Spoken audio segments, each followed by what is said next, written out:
मैं आज मेरे भाई रामवीर शर्मा जी जो कि एक्सीलेंस में प्रिंसिपल हैं, उनके बच्चे की शादी में मैं और मेरे मित्र लोग सभी लोग गए हुए थे, जहाँ पर इस गार्डन में हम लोगों ने एंजॉय किया। इसकी कुछ झलक आप लोगों को भी दिखाते हैं।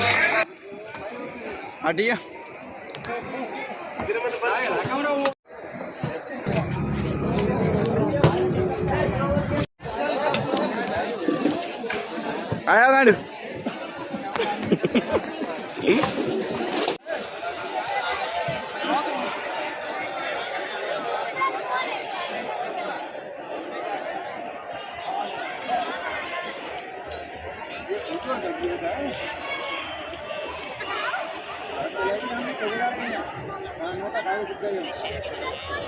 चले